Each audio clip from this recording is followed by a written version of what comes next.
Avez-vous déjà ressenti qu'il y avait quelque chose dans votre propre maison qui tentait d'entraver votre croissance spirituelle?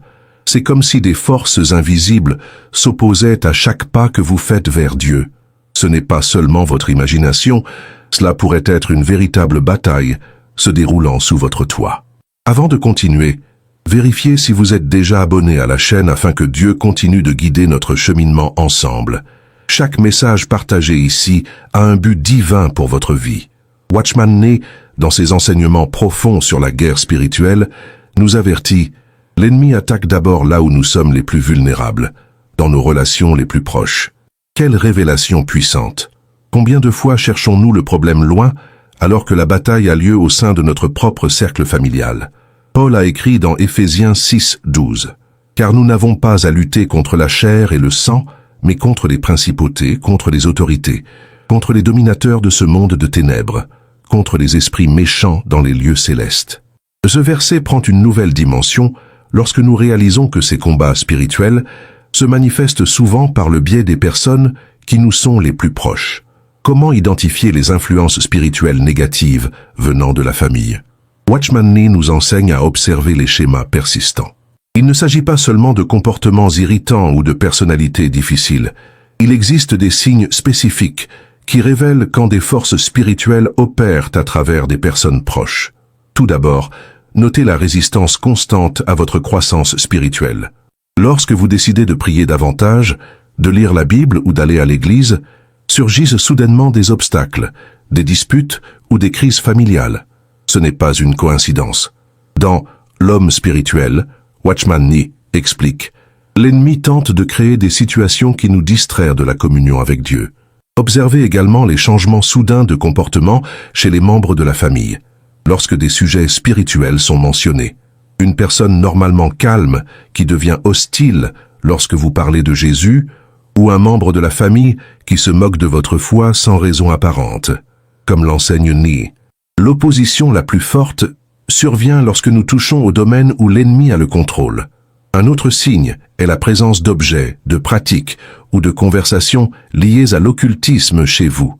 Cela peut inclure des éléments apparemment inoffensifs, certains tableaux, sculptures, livres ou même des souvenirs de voyages avec des significations spirituelles cachées. Dans La vie chrétienne normale, Nee avertit: nous ne pouvons pas avoir de communion avec Dieu et avec les démons en même temps. Notez également les modèles de maladies, en particulier après des décisions spirituelles importantes. Lorsque vous décidez de servir davantage Dieu ou de vous éloigner de certains péchés, des problèmes de santé inexplicables apparaissent-ils chez vous ou chez des membres de votre famille? Watchman Nee a observé ce modèle chez de nombreux croyants. L'ennemi essaie d'utiliser notre souci du bien-être physique pour nous éloigner du progrès spirituel. Il y a aussi les rêves troublants récurrents. Rêvez-vous fréquemment de membres de la famille décédés vous appelant? Ou faites-vous des cauchemars après des conversations sur la foi? Nee met en garde: notre esprit est un champ de bataille, et durant le sommeil, nous sommes plus vulnérables aux suggestions de l'ennemi. Les divisions familiales sans raison apparente sont également des signaux d'alerte. Des disputes qui surgissent de nulle part, des malentendus constants, des mots qui blessent sans intention. Tout cela peut indiquer une guerre spirituelle en cours. L'ennemi cherche toujours la division là où Dieu recherche l'unité, enseigne Watchman Nee. Il est fondamental de comprendre que nous ne luttons pas contre nos proches, mais contre des forces spirituelles qui peuvent les influencer. Jésus a enseigné dans Matthieu 10:36, « Les ennemis de l'homme seront les gens de sa propre maison ». Ce verset ne nous encourage pas à voir notre famille comme des ennemis, mais à reconnaître que le véritable ennemi peut agir à travers les relations les plus proches. Comprenez, votre père, votre mère, votre frère ou votre fils ne sont pas vos ennemis. Ils peuvent être sous des influences qu'eux-mêmes ne perçoivent pas. C'est pourquoi nous avons besoin de la sagesse qui vient de Dieu pour discerner la véritable source des problèmes. Comment Watchman Nee nous enseigne-t-il à gérer ces situations? Tout d'abord, par le discernement spirituel. Dans 1 Jean 4:1, nous lisons: « Bien-aimés, ne croyez pas à tout esprit, mais éprouvez les esprits pour savoir s'ils sont de Dieu. » Ce discernement ne provient pas de notre sagesse humaine, mais de l'intimité avec Dieu. Nee explique: le discernement spirituel est le résultat d'une communion constante avec Dieu. Plus nous connaissons la voix du pasteur, plus nous identifions facilement la voix de l'étranger. Cela signifie que votre première défense est de renforcer votre propre vie spirituelle par la prière, l'étude de la parole et la communion avec d'autres croyants. La deuxième stratégie est la prière d'intercession pour vos proches. Ne priez pas contre eux, priez pour eux. Job a intercédé pour ses amis même lorsqu'ils l'accusaient injustement, et Dieu l'a béni pour cela. Job 42, 10. De la même manière, nous devons intercéder pour nos proches, en demandant à Dieu d'ouvrir leurs yeux spirituels et de les libérer de toute influence négative. Watchman Nee souligne, la prière d'intercession est l'une des armes les plus puissantes dans la guerre spirituelle. À travers elle, nous mouvons la main de Dieu dans des situations qui semblent impossibles. Prenez le temps chaque jour de prier spécifiquement pour la libération spirituelle de chaque membre de votre famille. La troisième stratégie est de déclarer la vérité avec amour. Éphésiens 4:15 nous exhorte à parler la vérité dans l'amour. Cela signifie confronter les mensonges et les tromperies avec la vérité de la parole de Dieu, mais toujours avec une attitude aimante. Il ne s'agit pas d'accuser ou de condamner les membres de la famille, mais d'apporter de la lumière là où il y a des ténèbres. Comme l'enseigne Watchman Nee, la vérité libère, mais seulement lorsqu'elle est présentée dans le bon esprit. Une vérité présentée avec fierté ou colère peut causer plus de mal que de bien. Soyez sage dans le choix du moment et des mots lorsque vous partagez des vérités spirituelles avec des membres de la famille qui peuvent être sous des influences négatives. La quatrième stratégie est de purifier votre maison des objets associés à des pratiques occultes. Dans Actes 19:19, nous voyons les nouveaux convertis brûler leurs livres de magie après avoir accepté le Christ. De même, nous devons retirer de nos maisons tout objet qui pourrait avoir des connexions avec des pratiques contraires à la foi chrétienne. Watchman Nee met en garde, les objets physiques peuvent servir de point de contact pour des influences spirituelles. De nombreux problèmes spirituels persistants se résolvent lorsque ces objets sont enlevés. Examinez votre maison avec discernement et retirez tout ce qui pourrait ouvrir des portes à des influences négatives. La cinquième stratégie est d'établir des limites saines. Aimer ne signifie pas permettre des abus ou des influences destructrices. Jésus lui-même a établi des limites dans ses relations, s'éloignant lorsque cela était nécessaire pour prier ou se reposer. De même, il peut être nécessaire de limiter le contact avec des membres de la famille dont l'influence est spirituellement néfaste. Nee explique, il y a des moments où l'éloignement temporaire est nécessaire pour préserver notre santé spirituelle. Ce n'est pas un manque d'amour mais de la sagesse spirituelle.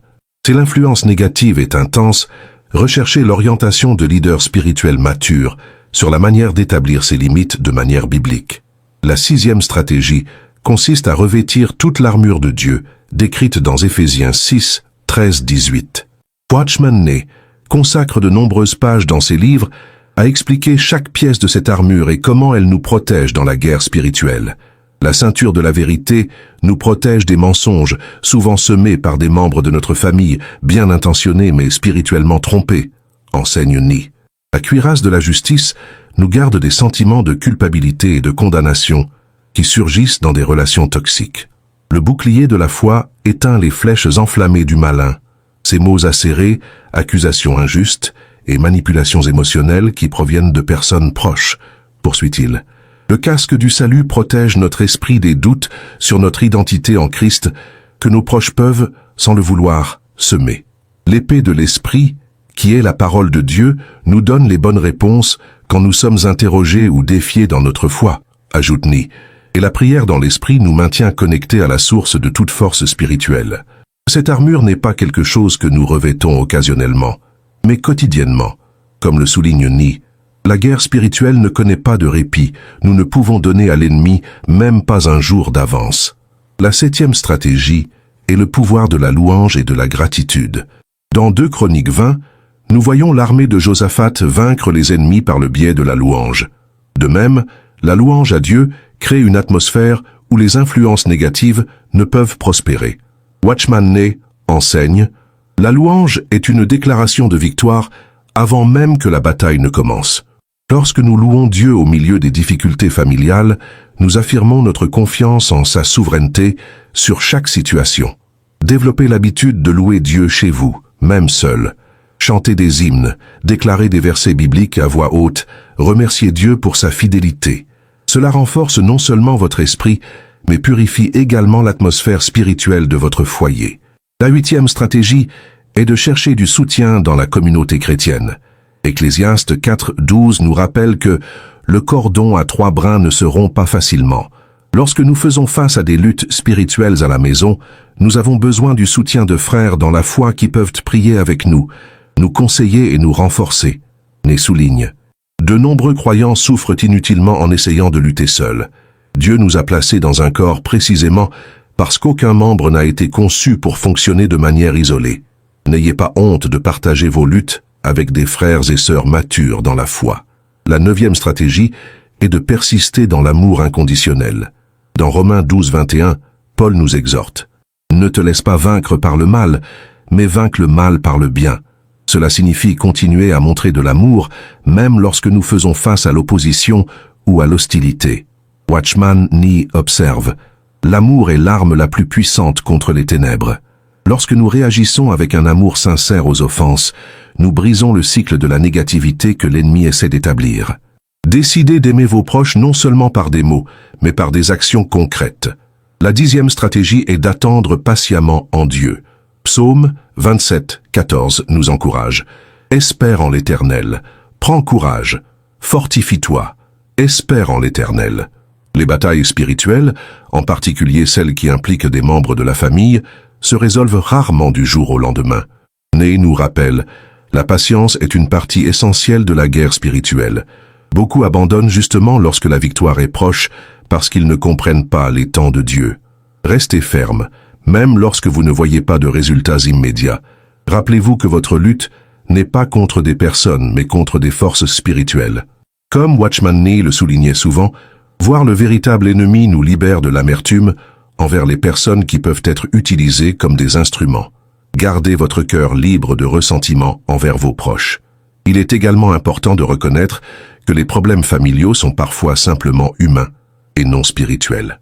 Chaque discussion ou désaccord n'a pas nécessairement des racines spirituelles. Watchman Nee nous met en garde. Nous devons éviter la tendance à trop spiritualiser des problèmes qui sont simplement le résultat de la nature humaine déchue. Utilisez le test biblique de 1 Jean 4:2-3 pour discerner. C'est ici que vous reconnaissez l'Esprit de Dieu. Tout esprit qui confesse que Jésus-Christ est venu dans la chair est de Dieu, et tout esprit qui ne confesse pas Jésus n'est pas de Dieu. Observez si les influences dans votre famille vous conduisent vers Christ ou vous en éloignent. Une autre dimension importante de cette bataille est de comprendre que la véritable libération spirituelle nécessite repentance et renonciation. Si vous avez vous-même été impliqué dans des pratiques occultes par le passé, ou si votre famille a un passé d'implication avec la sorcellerie, il est nécessaire de renoncer spécifiquement à ces liens. Watchman Nee explique.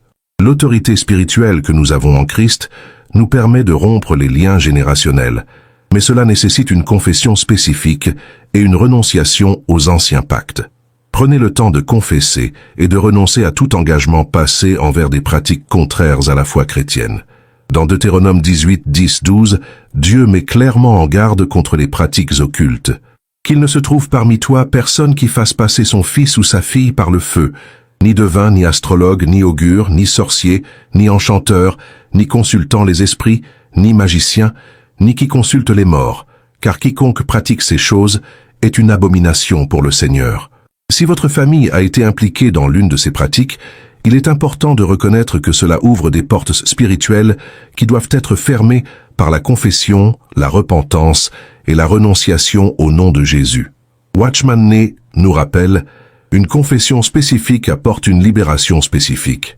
Beaucoup de croyants demeurent de prisonniers parce que leurs confessions sont trop vagues.